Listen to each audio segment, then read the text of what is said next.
Hello there! In today's episode of the Cyberpunk series, we're going to be making a metro. I feel like most series of mine have had some sort of train station, so in the name of tradition and the fact that coming up with video ideas is pretty difficult, this series is getting one as well.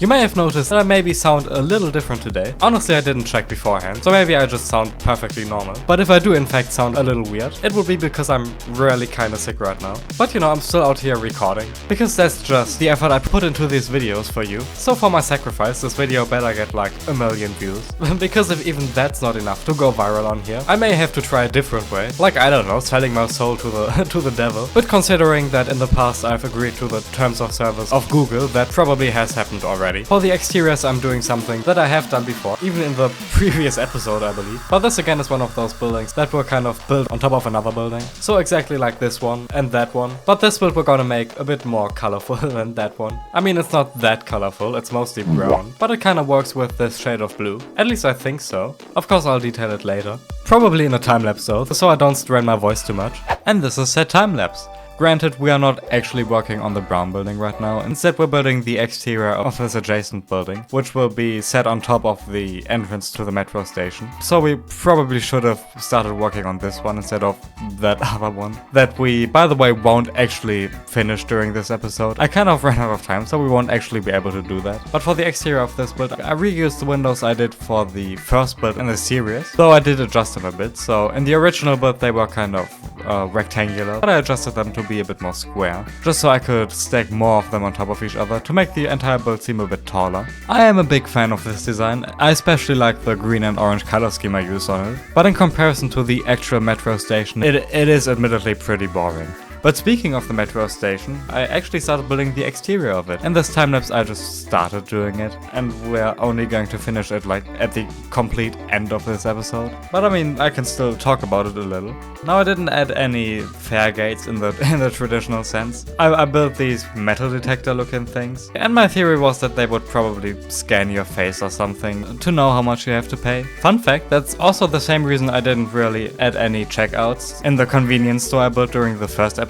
I'm not sure if I talked about it during that episode, but yeah, that seems to be a common occurrence in this series. But now you can see me building the most interesting part of this metro station, which is the platform. For the platform I created these kind of overhangs out of basic shapes. They kind of stick over the platform, and then I built one of those hollow roofs over them. When I explain it like this, it does sound pretty complicated. Trust me, it is not. If you just look at it for a few seconds, I'm pretty sure you can understand how I did it. But my personal favorite thing I did during this time-lapse definitely has to be the station name. I used a ton of decals with like letters on them to spell out the station name, which is Metrodon South. And I guess that's also kind of the name reveal of the city. So yeah, the Cyberpunk City is called Metrodon. The main problem I have with detailing metro stations, or train stations in general I guess, is that it's like really hard to detail them. Cause I mean, yeah, you can place down benches and trash cans and all of that stuff, but all those things are kind of like pushed off to the side, which I mean makes totally sense, right? You kind of want all that stuff kind of pushed to the side, because otherwise people will just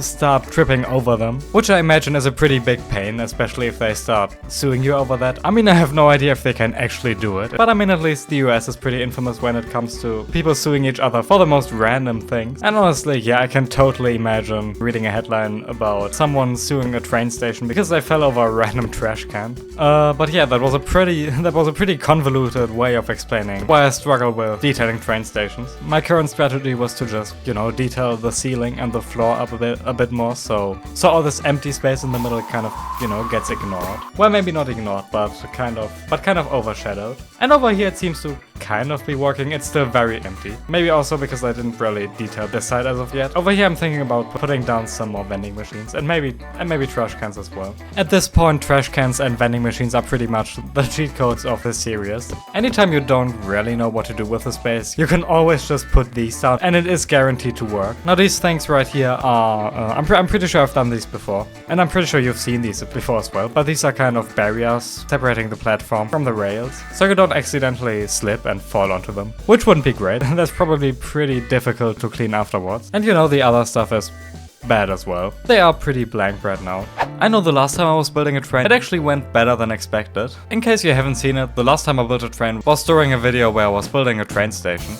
And to be honest, the train itself was actually the easy part of that build. I had a way more difficult time building the actual train station instead of the train itself, which is wild to me thinking about it now. So maybe it'll be the opposite here. I didn't really struggle with the train station itself, so maybe the train really will be the main issue with this build. But this is pretty much the base of the train. If you compare it to the train I made during the train station video, it does seem like a pretty big downgrade. By the way, the station has not been kind to our plot data. We're sitting at 45% right now. To be fair, I don't really know how far we actually are into the series. So I mean, if we are more than halfway through the entire series, it's probably fine. Well, my main concern in the beginning was that this whole train would kind of look like a cardboard cutout. Mainly because I didn't really want to add an interior. Because I mean, since it's made out of basic shapes, you wouldn't be able to access it anyway. But honestly, to me, it really does look kind of convincing. So yeah, I'd say this went pretty well, honestly. Now for the final part of this video, we just have to finish up the entrance. I think for the entrance, I want to borrow these elements here, which I've used in the last episode. There's not really a special reason why, I just really like these for some reason. You know, in the beginning of the episode, we've kind of added in these overhanging groups, but right now they're kind of floating. So it would honestly make a lot of sense if we just added in some support pillars. And honestly, this seems like a great spot for some additional vending machines. They do kind of cover up the entrance to the metro. I'm not sure if I really want that. I will keep it for now and we'll see later. Honestly, this is probably the biggest build we've done in this entire series so far. At least when it comes to, like, cost and plot data. Mainly because it's just the most detailed, probably. I mean, the market is also pretty detailed. And the apartment as well, I guess.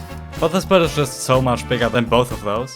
And here's the finished build. I'm filming this at night, by the way, because I really don't have the patience to wait until morning to do this. But it also adds to the atmosphere a bit. I feel like we have a pretty similar situation to what happened in the last video, where I spent a ton of time and money actually building it. But then the tour's like a minute long at best, because there's not really that much I can really show except kind of walk through it. But anyways, here we have the entrance. It's pretty basic, but I do like what I did with these arrows here.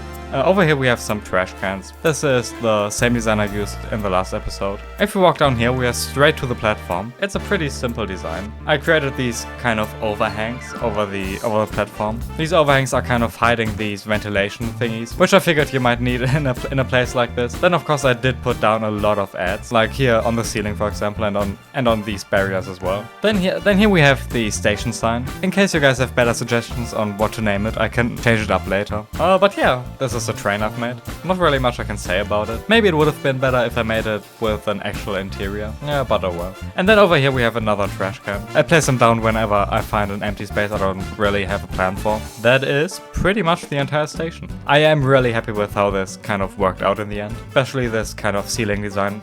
But yeah, right next to the entrance we have the exit right here, which leads us back outside. If you have any ideas for this build or like any separate video, it doesn't have to do with this series in particular, comment them down below. Thank you so much for watching. I hope to see you again, and bye!